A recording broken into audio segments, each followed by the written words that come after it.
this was something I did without the doctors knowing, so I kept it a secret, even from my own husband. I was telling lies to my family, to my husband, and I started to lie to my midwife.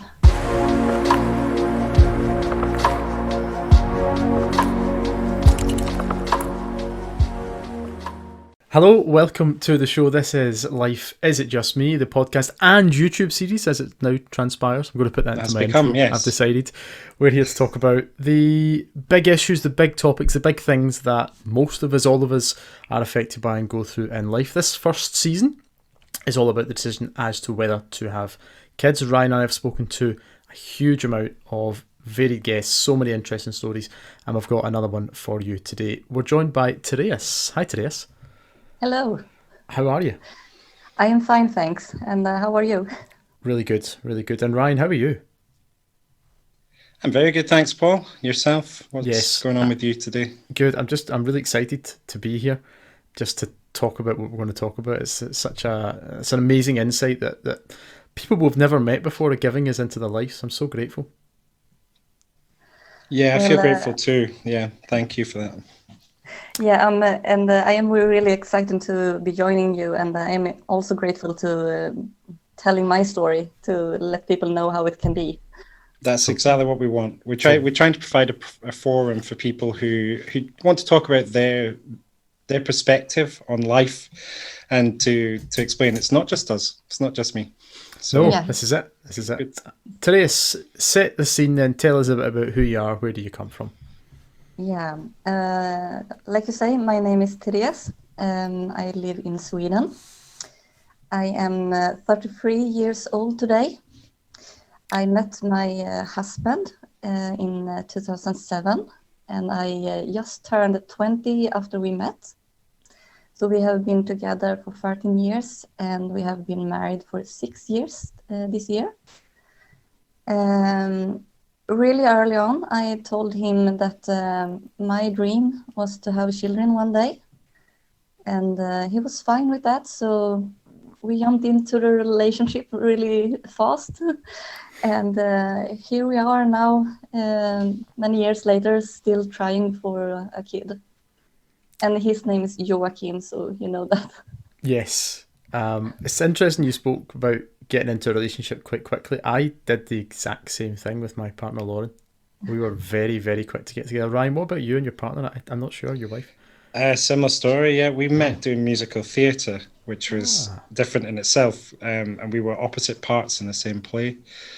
Carousel was a musical, in case you care. But we were opposite parts in Carousel. So what happened was we were meant to be love interests in the show and became love interests in real life. No way. What's that? Fascinating. Well, we've all got some sort of similar background. Therese, you spoke earlier about wanting children. You described it to me before we came on air as being a lifelong dream.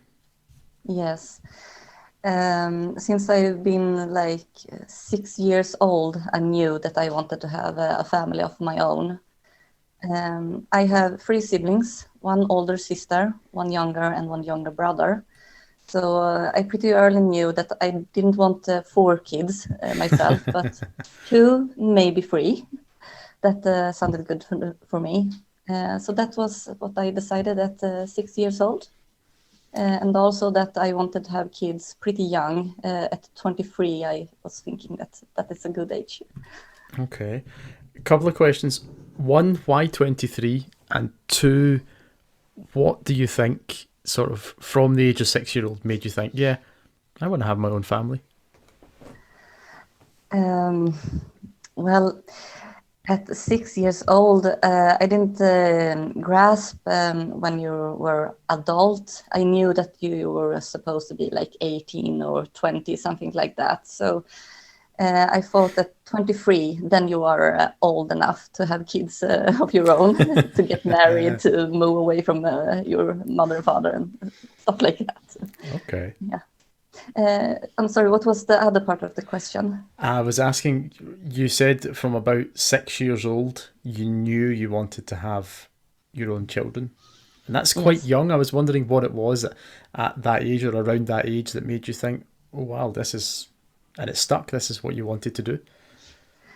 Oh, I can't really tell, because it just was something that I kept with me all the time. I have always loved babies and children, and that's one of the reasons that I became a preschool teacher, because working with young kids from age 1 to 5, it's really exciting and funny. And to see the sparkle in their eyes when they learn stuff, that was really important for me from a young age too. And when I was 6 years old, that was when my baby brother came. So maybe it's a part of that I did see him coming. Yeah, possibly. It's funny you say that you're a preschool teacher and you love seeing the sparkle in children's eyes when they learn. As a secondary school teacher, I would love to see the sparkle in their eyes. It's not happened yet. I must have done something wrong. It's funny, we spoke before about this, and Ryan, you've said on previous episodes that you have a couple of children yourself. I do. Did you ever go through something similar as a child, I suppose, or as a teenager, where you thought, yeah, I want to do this, or is that something that's never happened? Yeah, I think I've kind of touched on this before, but for this episode, basically, my kids, I'd already said from a long time that I wanted to be the cool uncle. I didn't really want to be the dad. There was a period probably when I was a bit younger, maybe between 10 and 13, where I thought, oh, you know, when I grow up, I'd be a really good dad. I'd be really awesome at that. Like, to think that I'd be a cool dad. And then probably in that kind of period where in my teenage years, where I was starting to explore my own life and becoming, and that kind of developmental period of my life, I think there was a bit in there where I was just like, no. I'll be the cool uncle. My sister can have all the kids, and that way I get the best of both worlds. I get to play and I get to walk away. So there was probably in that period, I could probably pinpoint, where probably about 18 or something, I thought, you know, I'd like to do this, but I'll wait. And then I was very much in that mindset for probably about another 10 years. And then I met my wife and I was like, yeah, I'm ready now, ready for kids. So, okay. So yeah, some similarities and some differences. And again, I've spoken before, but just in case it's the first time hearing it, I sort of at that stage now, 28, almost 29, and still don't know what to do. I'm in that sort of quandary, will I, won't I? And just thinking about what you said, Therese, about knowing from a young age, I don't think I've ever had that sort of, yes, I'm sure about this. I would never say that really at any point in my life have I ever been fully convinced that I won't. I've always sort of just kind of gone through life being a bit like, yeah, maybe. And now it feels a bit like the clock is ticking, the biological clock is, I'm aware of it ticking, it's becoming louder in the back of my head. And that's sort of where I am. So yeah, just setting the scene, I guess, for all of us. But Therese, it's safe to say that achieving this lifelong dream hasn't been easy. No.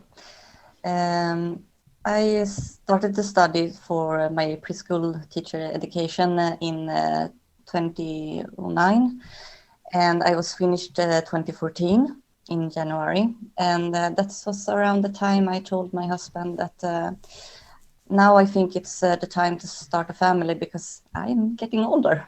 I'm closing up to 30, so I really want to try now. And I want to know if you want this with me or not.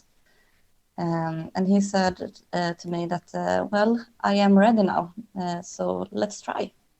So we started trying, and I got off the pills, of course, because I have taken those. But my period never came. So that's when it had been like 6 months or something like that. I called the doctors and asked them to look into me. What is wrong? Why aren't I having my period after I was stopping with the pills?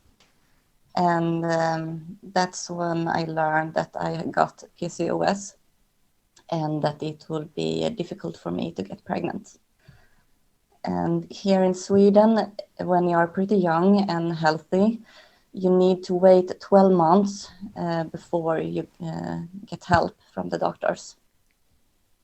So I was told to wait till January in 2015, and then I could call them, and that's when the whole everything started with all the tries with different medications and stuff. And after a year in 2016, we started with IVF.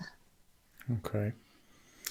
Just to clarify for anyone who's not aware, PCOS, polycystic ovary syndrome, it's still possible to get pregnant and to have periods with this, but in your case, Yes. That's very much not been the case. Yes. And having spoken to you before, you seem to be fairly confident that the pill, or the mini pill, I guess, which is the contraception you were taking, is at least partially, if not fully, to blame for being unable to ovulate. Is that fair to say? Yes, I think so. No one has confirmed this for me. This is my own thinking. But the thing is, I started with the pills when I was 18, and I briefly stopped in a period in my 20s just to see what was happening when I stopped with them, and nothing happened. I didn't get my period even then. And I was, it doesn't matter. I doesn't want to have kids anyway now. So I started with the pills again to get my period back. And I got it back. And then I changed pills to the mini pills. And then I only got the period 2 times a year. And that was fine with me because it was really painful.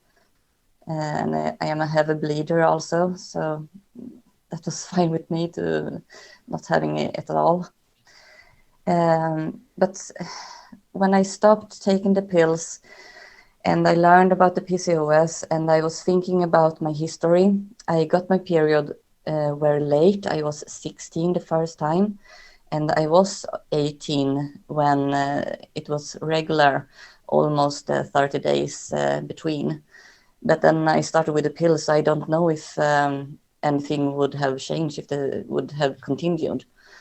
Because I think if it had continued, it wouldn't be that problematic for me to get pregnant. But since I started with the pills and when I stopped with them and the period didn't come back, I blame the pills. I do that. It's understandable to make that correlation. I've heard as well that periods can be painful with polycystic ovaries. My sister has the same condition. So she has said that from month to month, if she's having a period, it's very painful. And it looks like we've spoken to now 3 different people on this, haven't we? And they've all had similar things to say about how painful it is for menstruation. And so it's something that we're finding out. It's a lot more common than we would have thought of at the beginning of the series that we started. So we're learning as we go as well. And it's interesting to hear from you that you're making that correlation with the mini pill. I guess the difficulty might be as well is that in some ways you never know. You said you spoke yourself about getting your first period at 16, becoming regular about 18. And I guess had you not taken the pill, would that have continued to be a sort of regular every 30-day period from 18, or would you have noticed periods where it stopped and started, and that would have been an early telltale sign? But I guess there's no way to know. Exactly like that. I have been thinking about that during those last 7 years now. What if I stopped taking the pills and really stopped with them when I did that in the 20s? But I was naive, and I didn't want to get pregnant before my husband was ready to have a child. So that's the reason I continue with them. And yes, I regret that today, after all those years trying. But there is nothing I can do about that now, so I just try to move forward. Yeah, that's a good, without making any judgment, but that seems to me like a really good mindset to have, to think we can't fix the past. Let's see what we can do to move forward. So I think, and personally, I think that's a very positive way to look at it. And well done for you for having that mindset. It would be very easy to hate life and to hate the medical profession for ruining your dream, so you've had since you were 6. So it seems like you at least you have the right mindset, and I think that'll be helpful going forward. Have you raised the issue with doctors, with a GP, to say, I honestly think that the mini pill or the pill or whatever contraception it may have been is responsible for me being unable to ovulate? Partly I have asked about this, not fully.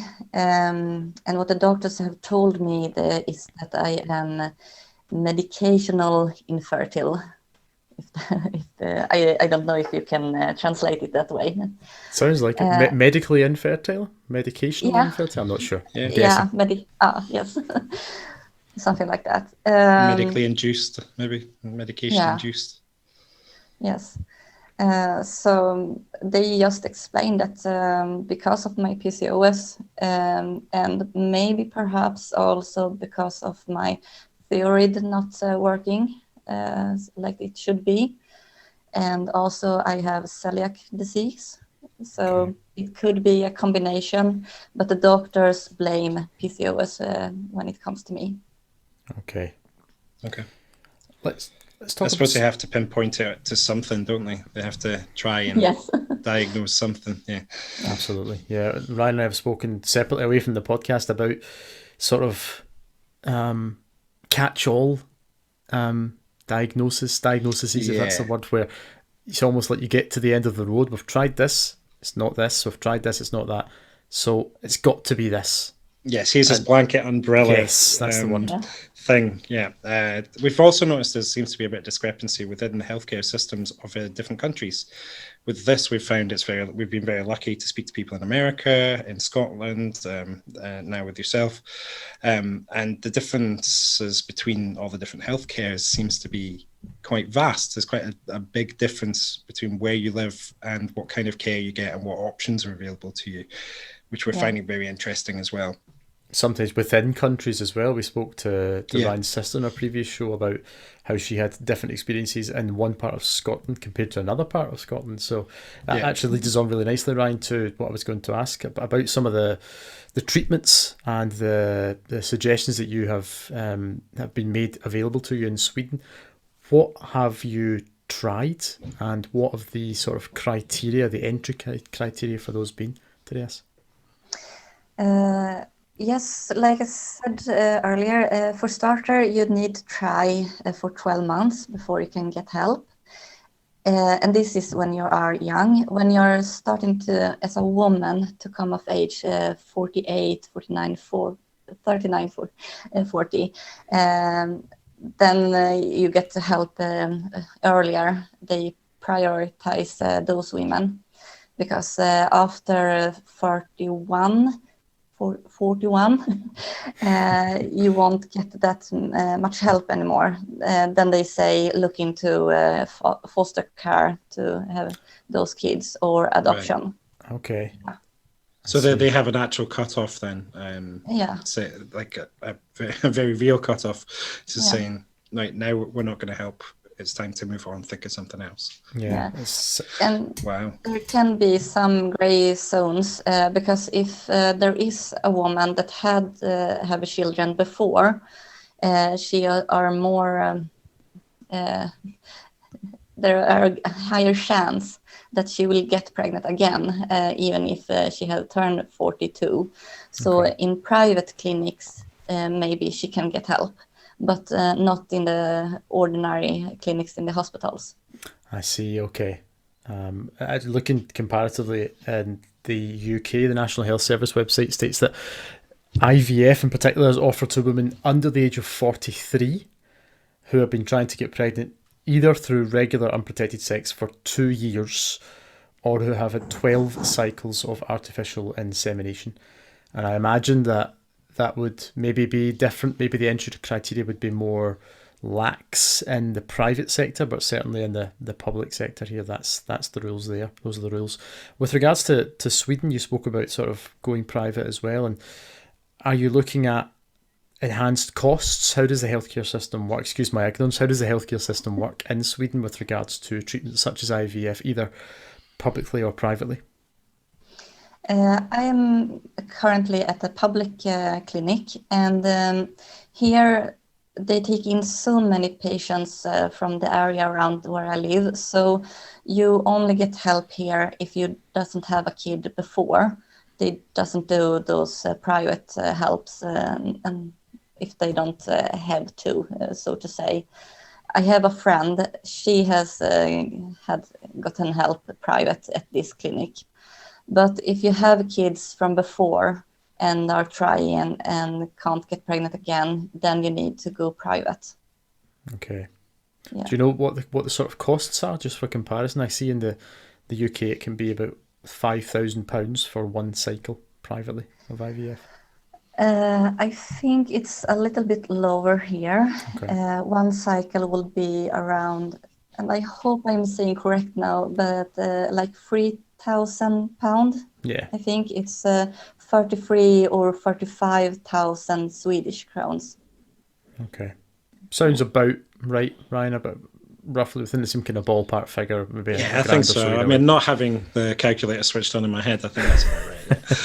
It's too early for that. It's only the afternoon. It is. And also, I wanted to say that in your defense, it's not ignorance. I don't even know how our healthcare system works. Fair enough. Thank you. I'll take that. Thank you for sticking up for me. Just in your defense there, yeah. I was putting myself down. Thank you, Therese. Interesting to make those comparisons as well and see how countries do it differently and similarly. But it looks like we're more or less on the same sort of wavelength, at least if you're listening in the UK.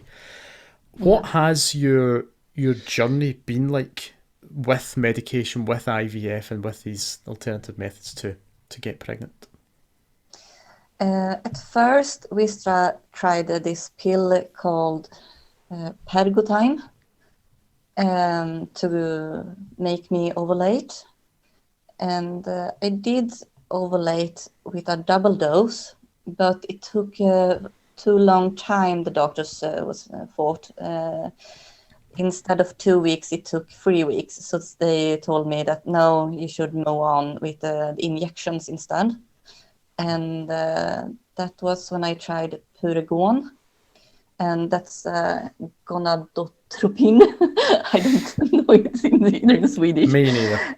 Yeah, it's hard to say.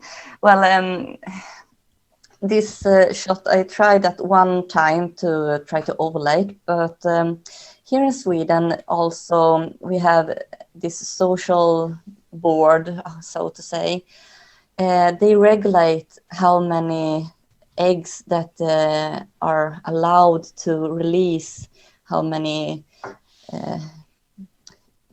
children you can have in the same time when you're pregnant. Sure. Twins are okay, but they mostly want you to only have one kid at a time. So when I took Puregon and there was 4 follicles, the doctor said, no, stop. This is not good. 4 kids in the same time, never. So we stopped that having try. 2 children, I can confess that would be difficult. Yeah. And they were spread apart. So 4 all at one go. I know people have done it. IVF, I've seen 8 kids, 8 tuplets. I don't know, octuplets. Oh, no. Can you imagine that? I mean, no, I can't. I can, but not in a good way. Yeah. Well, I would love to have twins, so I can have 2 kids at one time. Instant family, yes, that sounds very good. I like that. Yeah. I'm not catching judgment, just for my own personal thing. 2 at once seems manageable. Yeah, that's what I am thinking too. So we tried that Puregon, and I have to stop. And when I did try this, we are in autumn of 2016. And I have only had 3 tries, and one of them I got an ovulation and didn't get pregnant. So the doctors told me after this that no, you need to go forward with the IVF. And one thing that is important here in Sweden is that in 2014, I think it was, they decided that in the whole of Sweden, no matter what region you are living in, you will get free IVF for free. Wow. Yes. Okay. I wasn't expecting that. No, so Yeah. that's a big breakthrough for you then. Well, at the time, it would have been to hear that, you would have thought. Yeah, in my region, this was already set, so it was Right. just the rest of the Sweden to Catch up. Right. Okay. But you Yeah. can imagine that would be a That's- huge relief to so Yes. many families around the country. Yes, because when we started the first IVF, in my ovaries, there it looks like I have this necklace with pearls that because I have so many follicles lying there waiting to grow and release eggs. So when I took Pergone the first time, 20 of those follicles grew to a great size. So the doctor said, well, we will see, but perhaps you will have like 10 eggs. And then they took them out, and it turned out to only be 1 egg from those 20. And that was a pretty big bummer, so to say, for me. Yeah. I wasn't expecting that from all the follicles that was growing.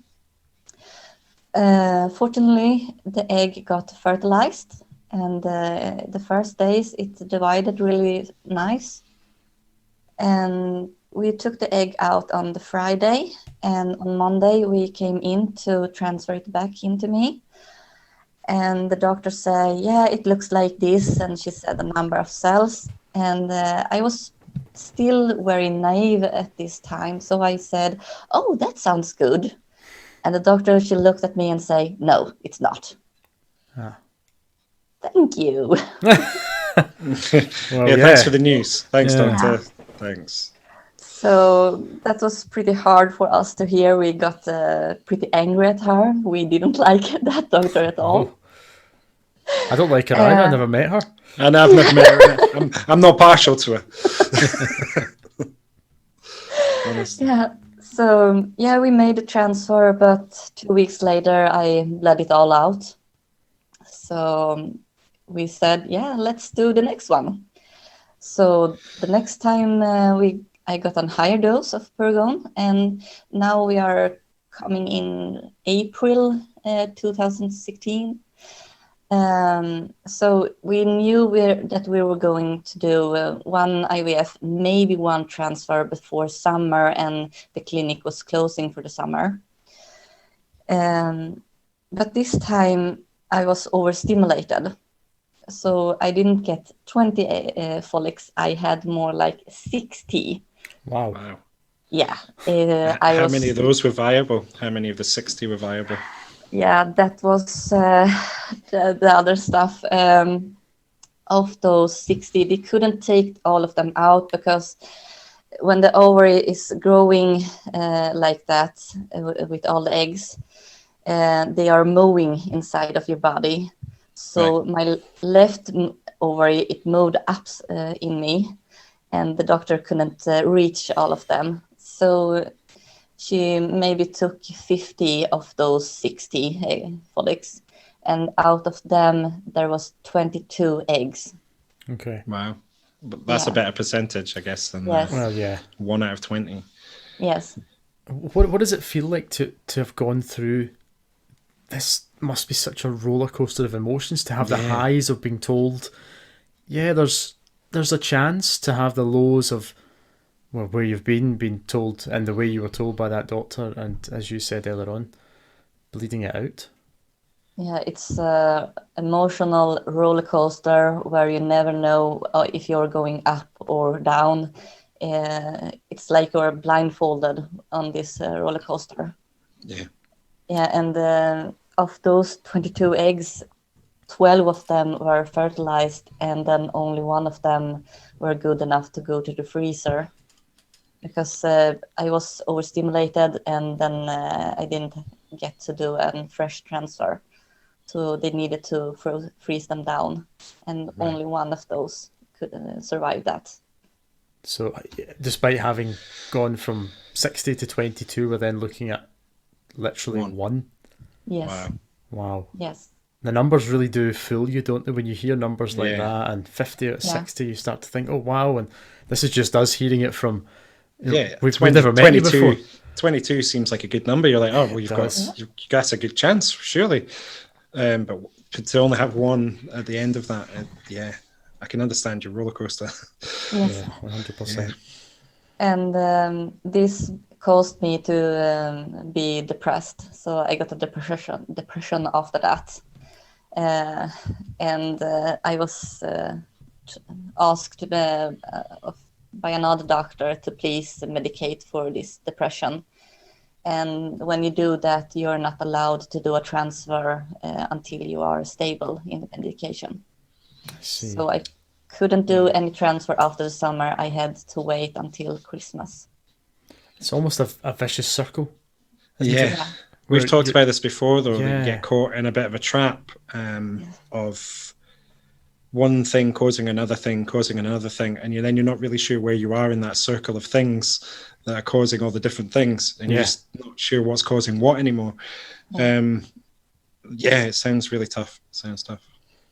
Yeah. So when we started to approach Christmas in 2016, I called the clinic and said, I am feeling stable in my depression and with the medication. So now I want to start doing what we need to do so we can transfer.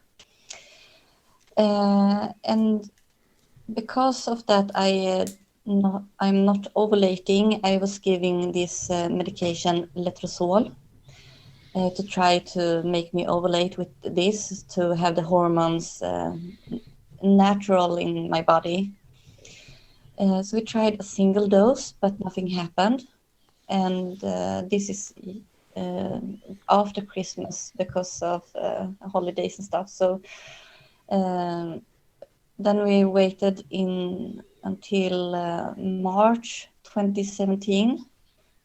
And I did a double dose of Letrozole, but still no ovulating. So the doctor said, okay, this is not working. We are faking a pregnancy in your body with hormones for that. So in April 2017, when I reached 30, we transferred our embryo from the freezer. And a couple of weeks went by. I was feeling sick and all of that because of the hormones in my body. And then I got these painful cramps, and I knew that I was going to bleed it all out again. And it came. Right. Yeah. And now it is too late to start the third IVF before the summer. So I had to wait over the summer. So this is when I do something that I both regret and not regret. I had still Letrozole at home, and I did have this injection Ovitrel that I could take to make an egg mature and then release so I could ovulate. So when my husband and I had our vacation that summer, I took the Letrozole in a triple dose, and I checked with this test to see if I was going to ovulate, and I did. So then I took the injection Ovitrel to make sure the egg was released. And since I had taken this injection before, I knew that 14 days from the injection, I would have my period if I was not pregnant. So I waited, and day 14 came, and day 14 went, and no period. And at this time, we went to see some family, Joachim's family in Hedesunda. It's almost in line with Stockholm, so it's north for us. Really beautiful landscape. We love to go there. So we were going there to see his family and celebrate a baptize of his cousin's second child. And we were there for the weekend, and we went home on the Sunday after the baptize. And on Monday morning, I felt now my period is late, so it's time for me to check. So I woke up early on Monday morning and took a pregnancy test. I waited. I looked at it, and I didn't know if I was going to faint or scream, jump with joy, or what I was going to do. I was pregnant. And Wow. this was so exciting. Yeah. I'm getting a little emotional now. That's all but right. it's fine. I actually am a little bit as well. I can feel a Yeah. sort of twinge in my chest. Yeah. That's okay. So after I saw that the test was positive, I ran into the bedroom where my husband was still sleeping. I woke him up, and I am pregnant. Look. And I blinded him with the light of the lamp to make him see. And then he was shocked, and then he was, oh my God, how did we do this? And I was, I don't know. Because the thing is, I wasn't totally honestly with what I had done with the Letrozole. This was something I did without the doctors knowing, so I kept it a secret, even from my own husband. Wow, okay. Yeah. And I suppose you weren't sure that it was going to work, though, either. Yeah. I can kind of understand that. I know if you're going through that, and if you've been through all of that already, and you're not sure if this is like, it'd almost be like a miracle. Like you're like, why if I do this and it works, it's a miracle. Yeah. So why should I get anybody's hopes up? And hopefully we'll just try, and if it doesn't work, then I'm the only one that's affected by that. Yes. Taking that on your own shoulders that way, kind of. Or let someone tell you not to. Yeah. I didn't want that. So well, no. That's right. I didn't.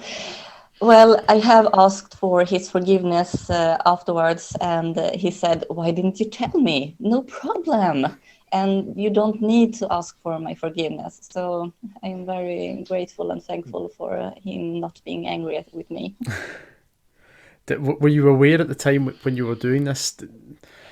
How did it feel when you knew that you were going through the process of taking the triple dose, and you knew that this wasn't something that the doctors had advised you to do? You knew your doctor didn't know. What sort of emotions were you feeling at the time? Yeah. I was scared. I was ashamed. Wow. And I was also pretty sure it would work. In the same time, I wasn't sure at all. What I did do before I took the triple dose, it was I did search on internet. In Sweden, there is not more to see. There was one couple I found that I had taken almost a triple dose and got pregnant. Therese, it's interesting you spoke about feeling ashamed with your decision to take a triple dose. Can you talk more about that, please? Mostly I felt ashamed because of I was lying. I was telling lies to my family, to my husband. And when I reached 12 weeks of the pregnancy, I started to lie to my midwife. So yeah, I was lying to people around me all the time, and it was a really bad feeling, and I was ashamed, and I was thinking, what if something bad happens? It will be my fault if something bad happens. So those are the reasons. Yeah, it's difficult to have those, to have that all flowing through you as well, where you're meant to be feeling happy that something that you wanted has happened, and just that we're back on the roller coaster is just all that of us. mixed emotions. All of us, yeah, we're coming with you this time. Feels like it. And it's just, yeah, it's really. Sorry, go on. I interrupted, but yeah. Can you think of any of the lies that you had to tell? Well, people asked me how I got pregnant, because I am very open with my infertility. So people around me, my friends, family, people that I work with, they know how much we struggle and what we are going through. So when I was meeting people and they learned I was pregnant, they asked me, how did you get pregnant? Was it IVF? Or what was it? And I was telling a half lie. I didn't mention Letrozole, but I did tell them about the injection and told them I wasn't sure that the egg was going to release. So I took the injection to make sure the egg released, and then I got pregnant. So that was what I was telling people. What made you want to not be open with your husband in the first place? Mostly because I was afraid that he was going to say, no, not without the doctors. We shouldn't do anything without the doctors. It's too risky, because he's a very safe person. He wants everything to be safe and fine, and he's worried that I would get hurt in some way. Sure. Does he tend to stick to the rules and the guidelines as much as possible? Yes. Yeah. Yeah. I can very much relate We're a bit to like that. that. Oh yeah, I certainly am. Are you like that, Ryan? Would you say that? In certain parts, and like obviously we've had this year, and I've stuck to every rule we've been given. Thanks, COVID. Yeah, thanks. Just I think when it comes to health and safety and risk assessment, I'm pretty strict with that, especially since having children. Risk assess. I seem to risk assess everything. I'm like, no, this room is unsafe. But yeah. Probably not in general life. I'm a bit haphazard in general life. I'm a fly by the seats of your pants kind of guy. But and when it comes to the health, especially with my wife, I will be like, no, you will take care of yourself, and then we will work on the rest after that. Yeah. So yeah, I can relate to that side of it. Okay. Take us through the next part of your IVF journey, then, please, Therese. Yeah. So now I am pregnant, and here in Sweden, in not all regions, here's the difference between trying for a baby and doing the IVF and being pregnant. In my region, everyone can do the tests in week 12. They do the first ultrasound, and they take the blood samples to see if there are any abnormalities in the baby. So we did that, and I was really scared because, oh my God, what if there is 2 babies? Because of the Letrozole, I was really scared about that. There was only 1 baby, and the baby was doing fine, what they could see. It was a little smaller than what I had expected from the dates I was having in my mind when the ovulate happened and the pregnancy and all that. But that was just a couple of days, so okay, I can be wrong. And they didn't share with us the result of the tests, the numbers. They only do that when they see that there is a risk of Down syndrome or anything like that. So they didn't share anything, and we continued with everything. So we can skip to week 18, when we had our second ultrasound. And this is for the all of Sweden. You have an ultrasound in week 18. And this is a big ultrasound where they are really checking the baby, how the baby is doing. Is there a brain? Is the heart there? The feet and arms, everything. It's really important here. So you do that. And this ultrasound started really good. Everything looked fine. And then we got to see the feet on the baby. And that was really, really scary for us. We knew right away that something was wrong when we got to see the feet. The feet was twisted. If the feet are supposed to go straight like this, they were turned in like this. So in our minds, it was, oh my God, what's wrong? What is this? Why is the feet looking like that on the baby? The midwife who was doing the ultrasound, she was really good. She was calm. She didn't show any feelings, any emotions. So she finished the ultrasound, and then she said to us, as you could see, the feet was twisted. In Swedish, we call it klumpfot, twisted feet. And this is nothing to be worried about. It's a simple procedure when the baby is born to make sure the feet is straight again. It will take some time, but the baby will be fine.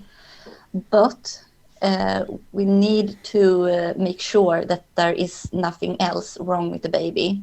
So you will be given an extra ultrasound, and this time there will be a specialist doctor that will make the ultrasound, and you will do it at the hospital.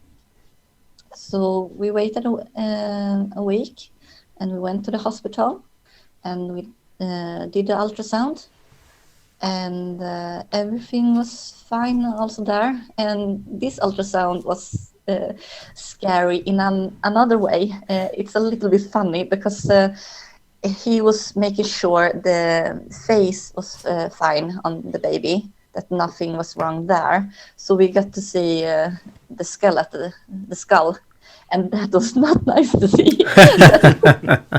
It was like you see a pirate flag. It's a good comparison. Yeah.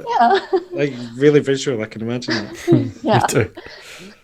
But apart from that, the doctor, he told us that you have a handsome baby. This will be fine.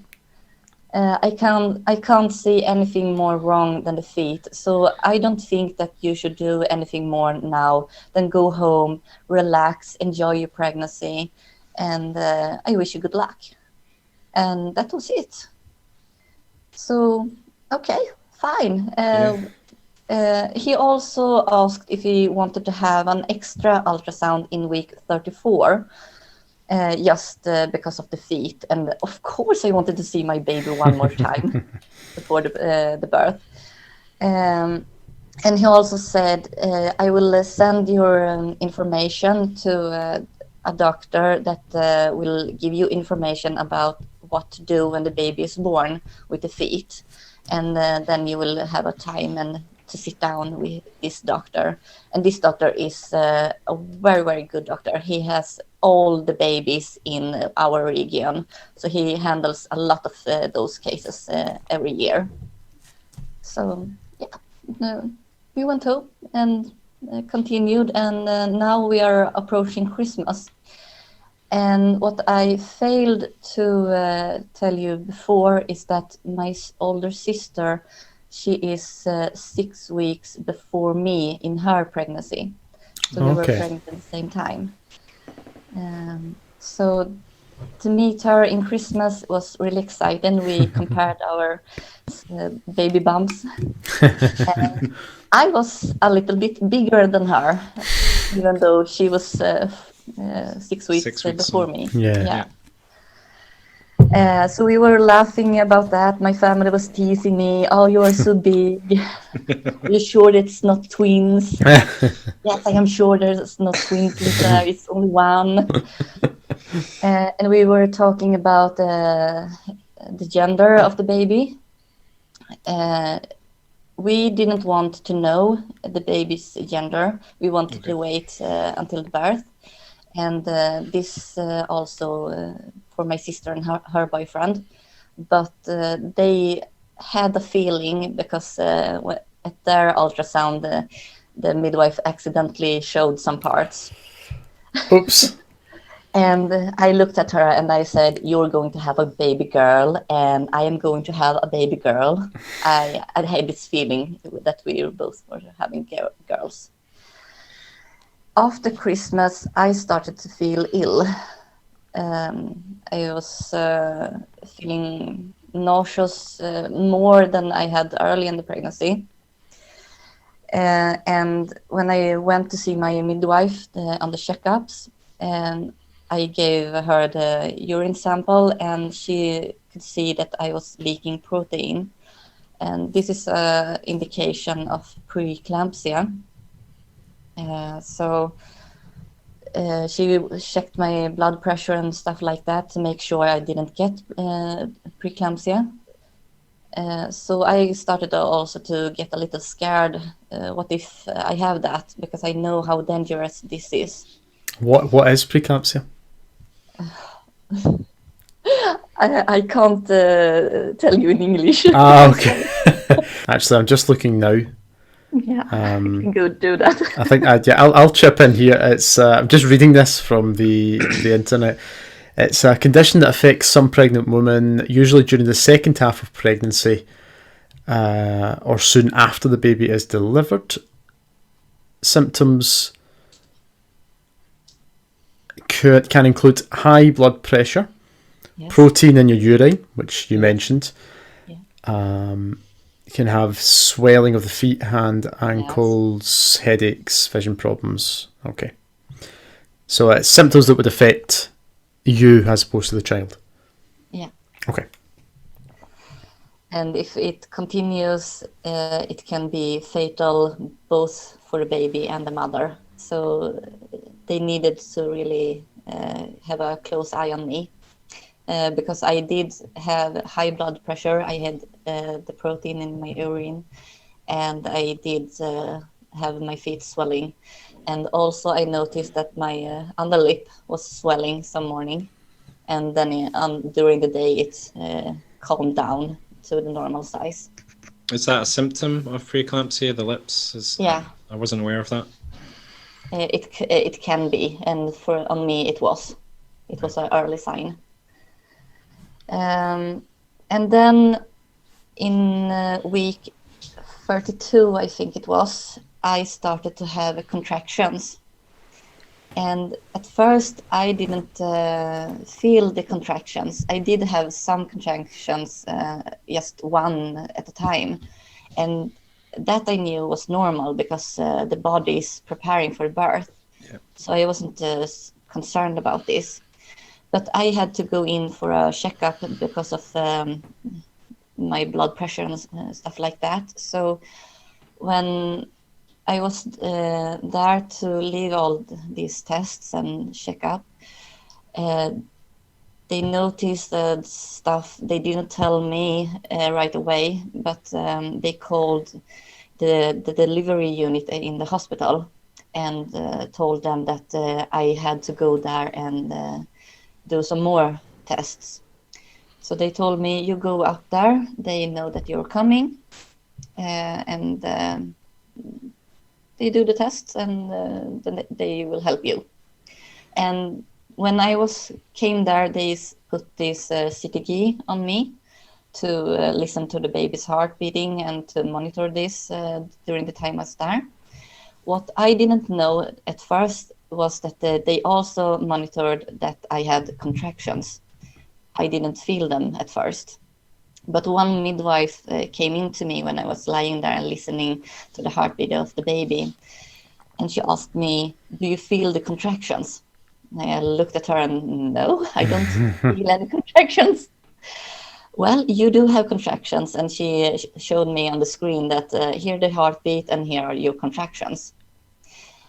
After that, I felt the contractions. Okay. Is that because you were aware of them now, or they just got worse? Or both? I think it was both. They got worse, and I knew what it was I was feeling. Right. Yeah. It was explained to you. Yeah. So they told me because of the contractions, you are in danger of premature birth. So we are going to send you to Norrköping. I was in Linköping at the time. Those cities are pretty close to each other and cooperate. And because of it was still pretty early in the pregnancy, I was going to end up in the neonatal if the baby was born. And Linköping is an educational hospital. So they have babies there that are born from week 22. Wow. So they didn't have a space for me and my baby. So they sent me to Norrköping. And that is my birth city, so that was fine. I knew the city, I knew the hospital there. So I called my husband because he wasn't with me that day. He was at home relaxing. So he good was for him. okay. Sorry? Good for him. Yeah, good for him. You're going through all the testing. He's just at home. Yeah. Yeah. And, I did let him be home relaxing. I was because he had worked I'm late. I'm only joking. Okay. Yeah, no problem. Yeah, we went to Norrköping, and I was given those injections to make sure they were stopping the contractions, and also to make sure the baby's lungs were developed quickly if the baby was going to be coming out. And we spent the weekend in Norrköping, and then we could go home. But they told me, you are not working anymore, because I had still planned on working 1 more week and then be home on maternity leave. So I was, fine, it's only 1 week, I can be home. So I was home, relaxing, not doing anything, because they did tell me to not cook, not clean, not doing laundry. My husband had to do all those things. My partner doesn't do those things either, and she's not pregnant. I was just wondering if there's a way that I could get a doctor's note to not do those things. Yeah, there is. Be pregnant, exactly. Well, Good luck with that, Ryan. If I was pregnant, I would be wanting a lot more attention for that. Yes, and money. Well. Yeah, so that week I was home. I came into week 33, and Monday when I came into week 34, that was the day we had our extra ultrasound, and we also met the doctor about the baby's feet. And I had another checkup because of my blood pressure. And now I was eating medication to make it go down. So my blood pressure had gone down, so that was good. The doctor explained about how they do with the feet of the baby when it's born. And then we went for our last ultrasound. And this time it was a female doctor with her student, so they were 2 there. And it was an educational moment for the students. And I was just laying there on the bed, relaxing, enjoying seeing my baby 1 more time. And she checked the brain, the heart, the liver, the kidneys to make sure everything was functional. And she could see urine in the bladder of the baby, so she told us that this is good, that we can see this.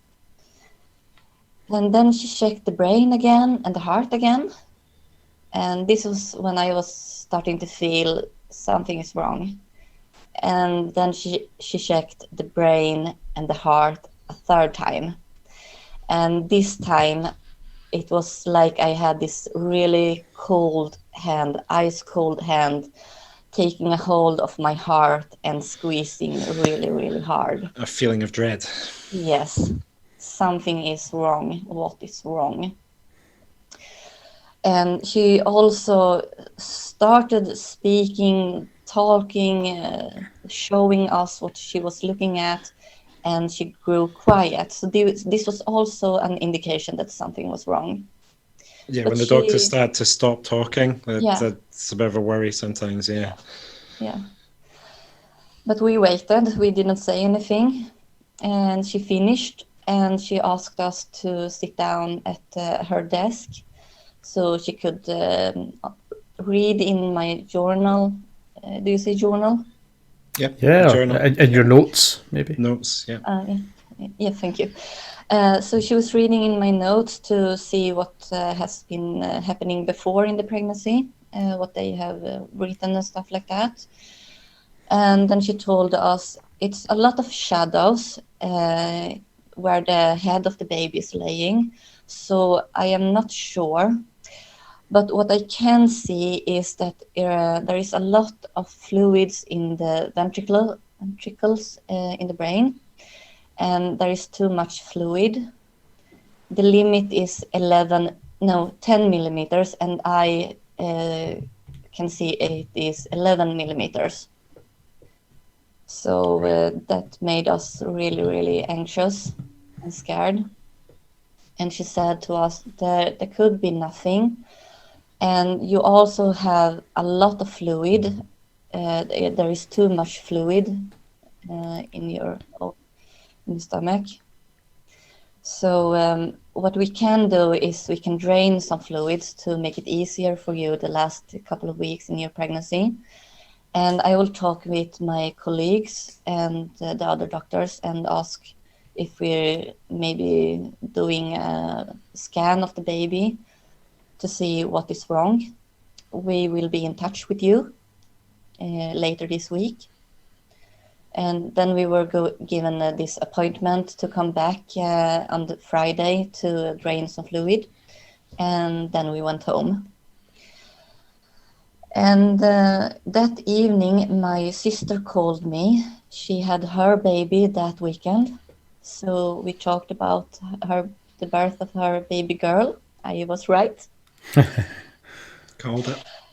And I didn't want to share my the feelings with her because she was had a newborn at home. So at first I didn't want to say anything, but when she asked me how I was doing, how the ultrasound had gone, I told her that we were really scared. I told her how it had been, what had went down there. And the big sister she was trying to calm me down. There's nothing to worry. 11 millimeters, it's so tiny. There's nothing to be worried about. Just trust the doctors. They will make sure everything is fine. Yeah. I got pretty upset. I got angry at her. You have your baby. Your baby is healthy. Don't talk down to me. Don't make my feelings about this invalid. But I didn't say this because I didn't want us to start an argument. So I was, thank you for listening to me. And then we ended the call. Yeah, very difficult. Obviously, you're going through that, and to having seen somebody get to the end of the completion of their baby arriving, I can understand the emotions you must have been going through. I just imagine. I don't know if I could quite understand, but it sounds like it would have been a tough, difficult time. Yeah, it was.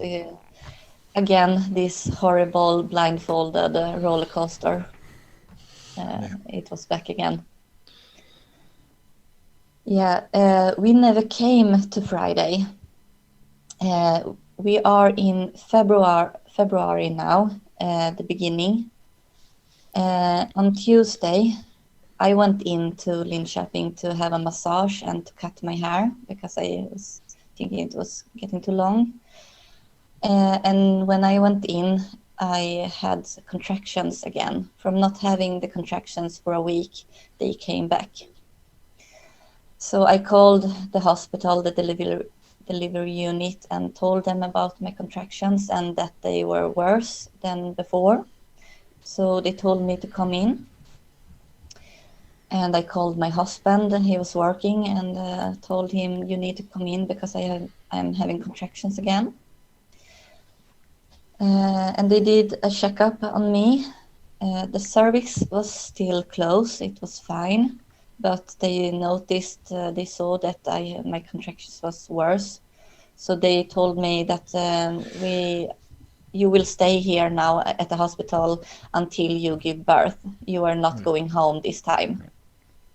And that was fine for me. I was going to only rest at this last week's so I said okay. And being in the hospital with the contractions and every worry I had, it felt good to be there. Yeah. And the one doctor came in and made to check up on me to see how everything was going, and then she brought the chief doctor for the night, and they were a little bit worried about the ultrasound from the day before, and the brain, the ventricles, and the fluid in the brain of the baby. And we asked if they could drain fluids from me that day, and the head doctor said, yes, of course we will do that. And he also checked the brain one more time, and he said, I count to 10.3 millimeters. So we were grasping every Of course. hope we could, and this is better, good. Maybe there is nothing. Yeah. When they drained the fluid, they drained 1.5 liter, and that's how much you are supposed to have in that time of the pregnancy. And I still had about 4 liters left. Wow. And he said, we can't drain anymore because that is dangerous to drain too much. Okay. But we can do it another time, a second time on Friday when you already have the appointment. And then they sent away a test of the fluid to see if there was any abnormalities. And they told us that it will take about 2 to 3 weeks before the result comes. So now you just relax. You are not allowed to go be up and walking after this. You need to be laying in bed and relaxing until 10 p.m. That evening. So Joachim went back home to gather clothes to us both and other stuff, books for me to read and things like that. And he was also cleaning a little and stuff like that. And then his sister came and got him because we had 2 cars in Linköping and we only needed 1 now. And then he came back to the hospital to be with me. Nothing more happened that Tuesday, and nothing more happened on Wednesday, more than the doctors making sure that I was relaxing and taking it easy.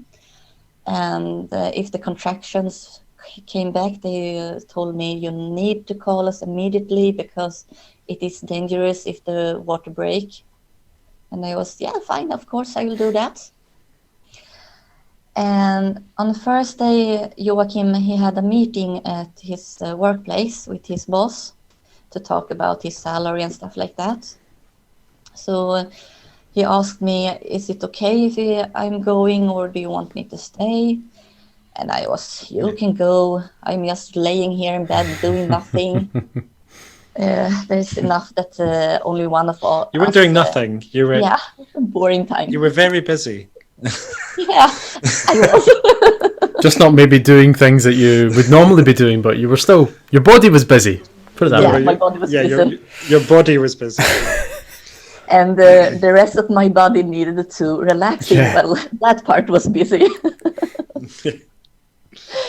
Yeah, but my husband, he never went to his work. He called them and said, no, I'm not coming because I want to be here with my wife. And for that I am forever grateful, because at 10 a.m. the doctor came into our room. They knocked on the door and opened up, and as soon he opened the door, we knew something was wrong, something more wrong than we were expecting. And he had also a midwife with him, so it was this doctor that had drained the fluid on me, and a midwife. And I was laying in my bed, and Joachim was sitting at his bed, 2 meters from me. And the doctors, they took chairs and sat down at my feet. And they told us that the result of the test had come back.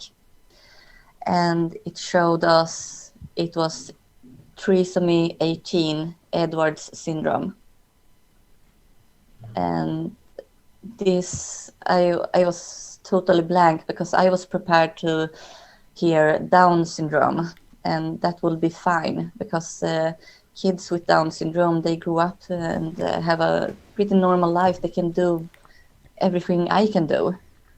So when he said Trisomy 18, I was, what the hell is this? And after he told us this, he was quiet. He let us getting this into us.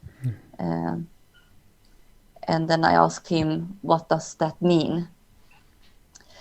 And he told us that those babies with Trisomy 18, they usually end up in a miscarriage early in the pregnancy.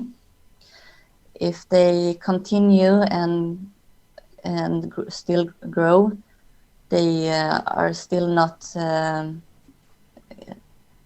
living until the birth. But there are babies that make it to the birth that are not.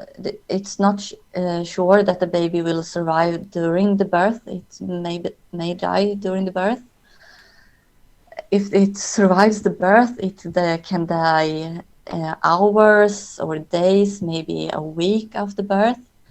But the most babies do not survive until their first birthday. They do not survive the first year. Yeah, so that was obviously terrible news to hear. Yeah. As somebody who's been through all this roller coaster in the first place, and now here you are being told so that the life expectancy of your child is no more than a year. Yeah. What does that do to you after being through what you've been through, and having had contractions, being in the hospital, waiting to give birth? What does that do to you? At first, the doctor told us that we will leave you now for half an hour, and then we will come back with a plan. And right before the door closed after them, we broke down and cried and cried and cried and cried. We were almost screaming when we were crying, because it hurts so much to learn that our baby will not survive. It will die. We don't know when it will die, but it will die. So it was really heartbreaking, and it felt like my heart was shattered in a million pieces, and that it will never be whole again. It will forever be broken. That was how it felt at that time. Wow. Yeah. We're all breathing with you. Through your recollection of that, I think, well, thank you for sharing, but also, like, we can feel the emotion. Just even a fraction of obviously what would have been happening at the time, but to see you retell it is heart-wrenching enough. Yeah. So thank you for sharing. Yeah, thank you so much for listening to me. No, of course. It's a privilege to be able to share, and if you're okay to continue, maybe take a minute or two break, if that's okay. I think more for me than maybe for anyone else, but are we okay to do that? Yeah, that will be fine, because then I can. Yeah, okay. Let's do that. Let's come back and let's take a minute and a couple of moments. Yeah. Okay. Thank you. Yeah. So we did a lot of crying, and then I started to have this feeling, take the baby out. I do not want to be pregnant anymore. Take the baby out. I do not want to suffer anymore, and I do not want my baby to suffer. No more than necessary. Yeah. And the thing here in Sweden is we have this agency, social services. They regulate a lot of things. And among them, they regulate that babies that are born with trisomy 18, they are not given medications or anything to keep them to continue living. They only make sure that they are painless and that they are giving food as long as they are alive. Yeah. So that is pretty important when we are talking about trisomy 18 and Sweden, because I know that there is different in other countries. Yeah, I'm sure it's different in other countries and different within countries as well. I think Britain is probably, I actually don't know what our stance is on that. No, I had a look and I couldn't really see anything specific. No, I did look in advance, but no, I'm I not think sure. Over here the NHS is trying to do as much as they can within their ability. I don't know if there's anything specifically written down for that scenario. I do know in America, that I'll share this with you, that my mum had the same kind of problem that you had, that she was going through. She did not expect to get pregnant. It was with a new husband, and she was expecting to be going into menopause and have no more children. We were all grown up, so she wasn't expecting any more children. But she got pregnant, and she wasn't sad about it. She was just very surprised. And it ended up being a trisomy baby. Okay. And she didn't make it through the pregnancy. Well, she didn't. She was announced as a stillborn baby, and we don't know if that is true, because it was with all the scenario. My mum was on the table, on the bed, waiting for doctors to come back, and somewhere in that time, the baby had been born. So my mum had, I think she must have had an epidural or some kind of thing to kind of freeze the bottom half of her. So she wasn't sure. She didn't know that the baby had come. And there was no medical people in the room at the time. So when they came back, they were like, your baby's here, but we don't think it's taken a breath. So that was kind of a heart-wrenching moment for us, but very...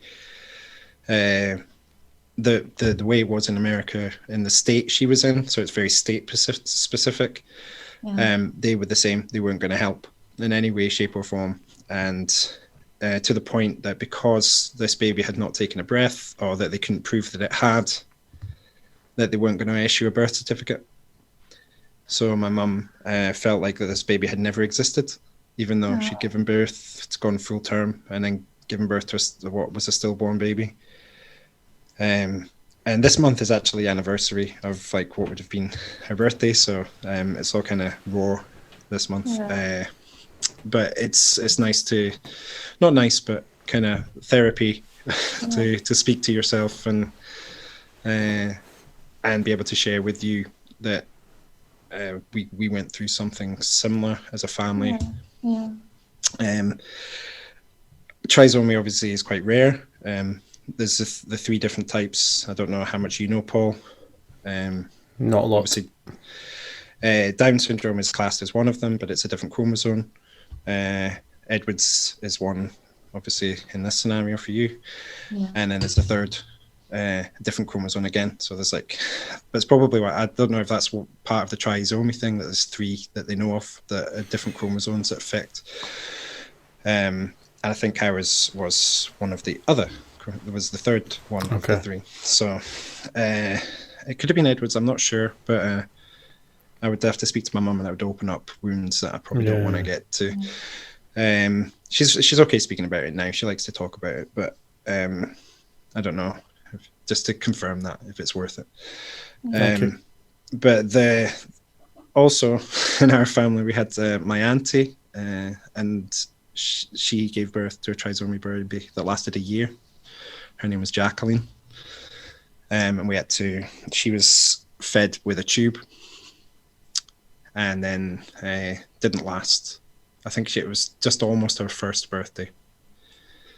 And she'd had to have surgeries and things because her heart wasn't working properly, and all these kind of things. So I wanted to thank you for sharing, because obviously it's quite close. In my family, it's happened twice that I know of, and then so I just wanted to share, kind of let you know that I have a glimpse, because obviously I wasn't completely involved. I was very young when it happened for my auntie, and the only part that I was able to help with my mum was taking things back, because they'd set up the nursery and they'd set up everything for Megan. She would have been called, or was called. And they set up the nursery, and they had all these things that people had bought and that she had bought that we had to return to the stores. Some of it they wouldn't take back. So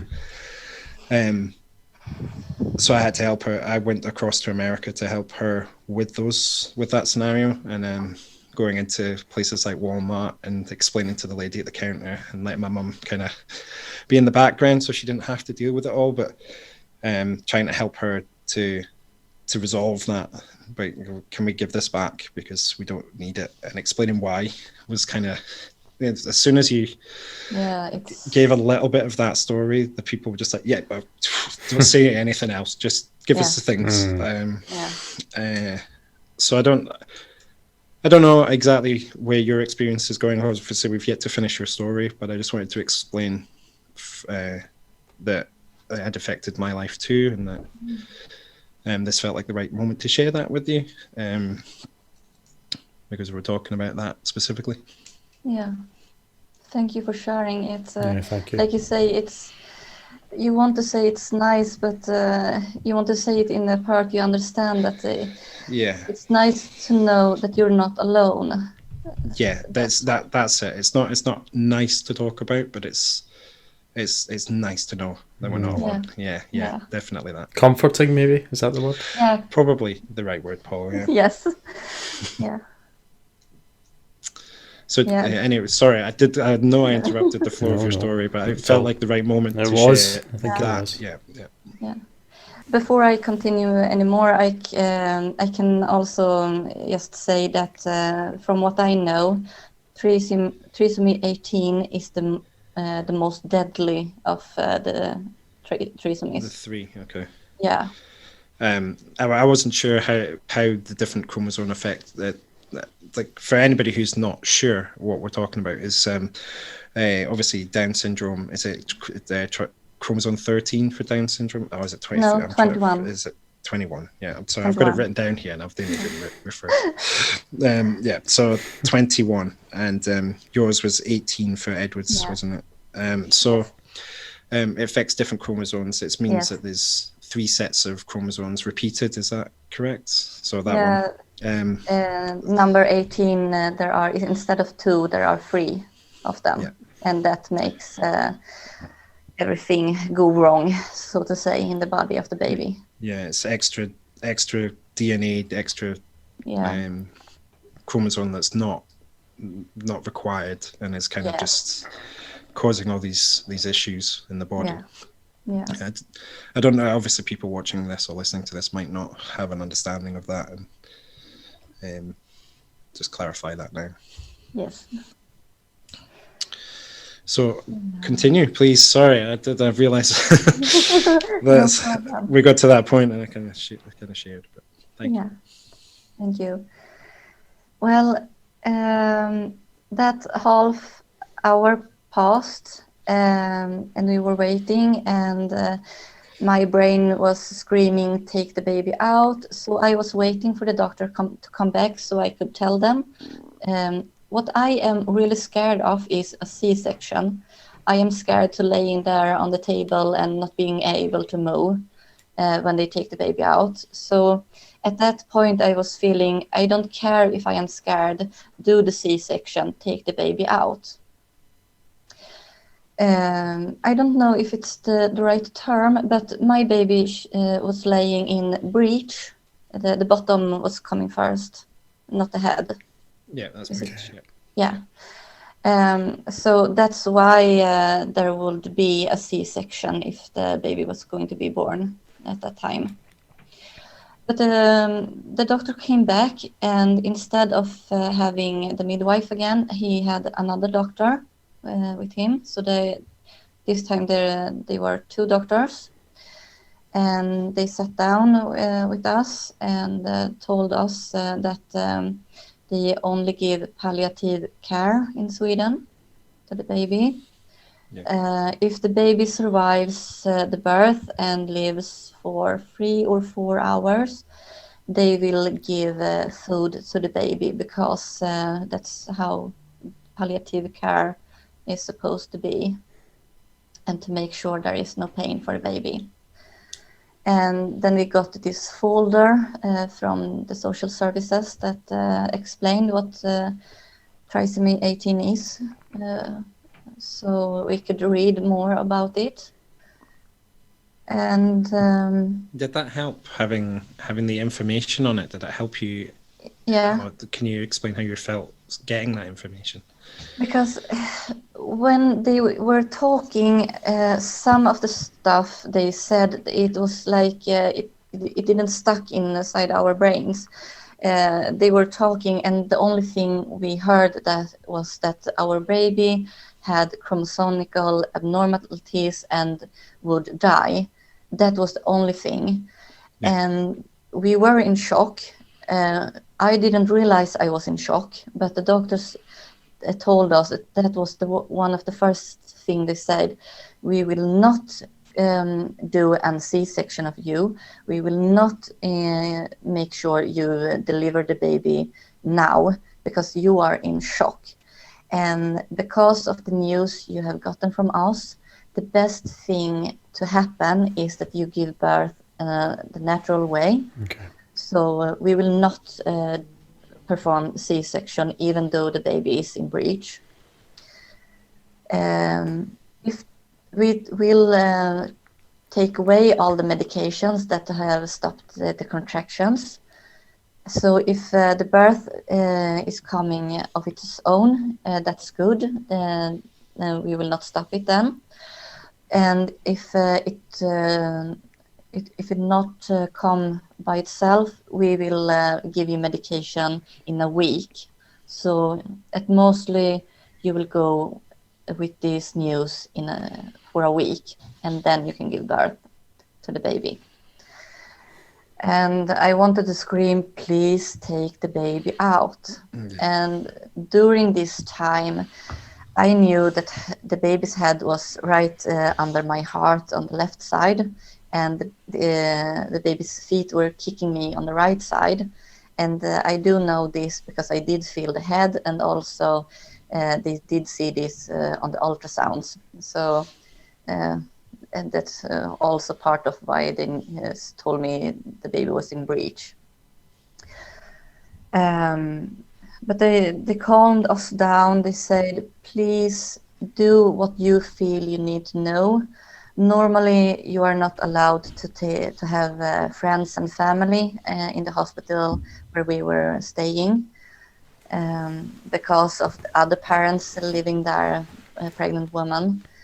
So they told us that now with this, you can have the family if you want here. It's okay. You can do anything. And up to that point, Joachim had to buy his own meals. I was given meals from the hospital, and he had to go to a restaurant to buy meals. And they say that now you will give him the same meal as your wife will have. So we didn't have to think about that anymore. So it sounds like they were offering a bit of compassion that maybe other places wouldn't as well. I mean, I can't speak for any other areas, but that sounds like they were trying their best to soften the blow, at least, or at least take something off your mind. Mm-hmm. Yeah. And at this time we were in Linköping, and as I told you before, they didn't want us to stay there at neonatal because they have didn't so have the many space. babies. Yeah. But because of the situation, they made sure that we could stay at the hospital. We, even after the baby was born, we didn't have to go to Norrköping. They made sure that we could stay at neonatal, and we were really grateful for that. So they didn't move us, and we had to meet new hospital staff and such. Yeah. And also they stopped from people to coming into us, so there was no cleaning service in our room if we didn't ask for that. They didn't come in and have this educational moment with students like they normally do. Sure. They left us alone, and that is also something we are grateful for. So this is first day morning, and at first we didn't want to call anyone. We wanted to be in our own bubble, just the two of us with the baby. But then we decided to call our parents and later our siblings. So we called Joachim's parents first and told them, and then we called my sister, and then we called my mother, and then we called Joachim's brother and sister. And at last, because of my father, he has 1 hour to his work and he travels with his co-workers. So I didn't want to call him when he was perhaps driving, so I called him the last. And the thing is, my mother and father, they lost twins in their first pregnancy. So this isn't the first baby loss in our family either. So I knew that this is going to be really difficult for my father to hear. My mother, she could handle it in another way because she talked more about the twins. My father, he never talked about them. So yeah, we told everyone, and apart from Joachim's parents and my mother told us that we are coming, we will come tomorrow and see you. No one else said that to us, and we didn't want anyone else either to come. We wanted to be just us. Later that night, I asked a nurse how the delivery was going to happen when it was time, because we were going to have an appointment next week with a midwife to learn those breathing techniques and all that stuff. But now the birth would come anyway, anytime. So we asked her to please go through with us how it's going to be. And then I said, I have been telling everyone that I want to breastfeed, but if the baby is not going to survive, I don't want to breastfeed. I don't want to do that. But what is really important for me is when the baby is delivered, the baby is going to lie on my chest. You are not allowed to go away with the baby. The baby stays with me. That was very important for me. And then we tried to sleep. And I fell asleep only to I awoke in midnight, and the contractions were back, and this time they were really, really bad, and I knew that it's time. But what I did, I went up, I peed because my bladder was full, and then I went back to bed, and I took my phone and the app on the phone to clock the contractions. And I did that for maybe an hour and a half before I called for help. And I told them that I have contractions and I am sure that it's time now. So we were moved to the delivery room, and they called for the doctor to put the epidural in my back. And after she did that, we tried to sleep some more. And then I got pretty upset because in the room next to us, there was another woman giving birth to her baby, and she was screaming really loud and disturbing us. And I wished that I had something to put in my ears so I didn't have to hear her. And finally, she gone quiet and we could sleep. And then in the morning, they did a checkup, and yes, we can see that your body is starting to prepare for the delivery. So a therapist came to talk with us. They do that when parents are delivered this kind of news. So we talked with her, and after that, two doctors, a new doctor and the lady doctor from the day before, came in to see if they could turn the baby around to make sure the head would come first. But that wasn't successful. So they told us that, yeah, you're going to give birth in breech. And one of the doctors were going to be in the room during the delivery because of that. We had some lunch, and then my midwife, Emma, most lovely midwife, she was perfect. She really helped me through everything at this time. So I had a doctor, I had my midwife, the midwife had a student, and then there was a nurse. And then I said, stop, no more people, this is enough. Because they were starting to talk about the child doctor to come in. And I said, no, he can wait outside. I don't want him in. It's crowded enough here. The birth was the best birth I can imagine. It was really quick, almost not painful. It was painful even though I had the epidural, but I expected it to be more painful. Okay. And also it was really, really quick.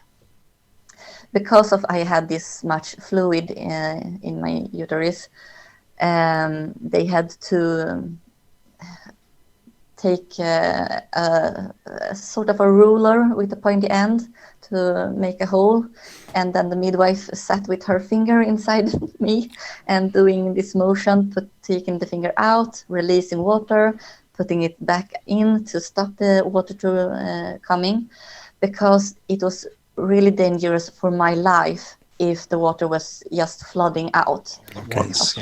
Yeah, because of the amount of water. Yeah. Yeah. Wow. So you just had all of the things going on all at once. Wow. And all the people there to watch by the sounds of things as well. I know, yeah. So in that moment when she was sitting there with her hand and the finger taking it out and in and out of me, I was almost starting to laugh because it was such a situation you don't know. Yeah, surreal. It was so much water. I was lying there and will it never stop? Like a slow running bath. Yeah.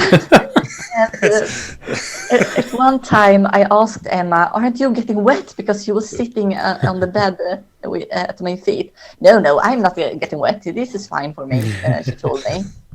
Emma's awesome. Yeah. Emma's drenched in water, but she's fine. She's fine. Sitting there with an umbrella. Sat with a snorkel on, but she's fine. Yeah, something like that. But finally the water was out, and they asked me to stand up so they can change the lining in the bed. Yeah. And it was so icky. So I went to the shower and flushed the fluid away with the help of my husband. And then they told me to lie down and said that even though the water is broken now, so to say, it can take some hours before the birth is coming. So please try to relax, try to get some sleep. We will wait here and we'll see what will happen. So I was lying there, and at this time it's like 1:20 after lunch, and I almost fell asleep, and then suddenly this pain, this undescribable pain, went through my body, and I made some sound. I was something like that. And Emma and her student, they have been standing in the other side of the room writing in my notes. And she turned around and she sprinted across the room and took away the end of the bed, putting up those holders for my legs. And I was, what the is going on? I think in this scenario, you're allowed to. Oh, yeah. Yeah. In this context, definitely. Yeah, on you go. Good. So I was, what the is going on? And then I realized, oh my God, this is happening now. The baby's coming. Yeah. And then I got this kind of handles to hold on. And on my right side, my husband sat on a chair. So I took his hand also and squeezed really hard. Yeah, broke his hand. Yeah. Yes, something like that. I don't know no, not really broke it, but I hold on for dear life. Yeah. And I am forever grateful and thankful for Emma, because she told me exactly what to do. And I was laying there and screaming, I don't know what I'm doing. And she was, you're doing perfectly. You're doing fine. You are made for doing this. Your body knows, and you do it perfectly. Just keep going. And on 5 or 6 contractions, the baby was out with this plop. Wow. Yeah. So it took 14 minutes from the first contraction until the baby was born. For a father who was in birth with his wife for 72 hours, that seems like quick time. Yeah. Wow. That it was really quick. The baby was pretty small, so it's maybe because of that, and it may be because of my body is made for giving birth. I don't know. Yeah. It's a blessing anyway, I think. Yeah. With everything else going on, I think that was a blessing. Yeah. So I just hear this sound and this feeling when the baby comes out, and my body relaxes, and I'm laying down, and then suddenly the baby is on my chest. And I have this feeling that the baby is already dead. The baby didn't survive the birth. That is my feeling at this time. Right. And the baby isn't moving, and it isn't making any sounds. So I'm lying there holding my husband's hand, holding the handle, and staring out in nothingness. And just staring, and the tears are coming from my eyes. And then the baby moved, and the baby's made this sort of a quiet squeak. Tried to make this baby scream, but it didn't have the lungs for it. So it was really low. But as soon as I hear this sound, I release everything I am holding and putting my hands around the baby to protect it. The mother instinct kicks in some way. And then I'm starting to shake in the same time I'm crying. So the crying is making me shake.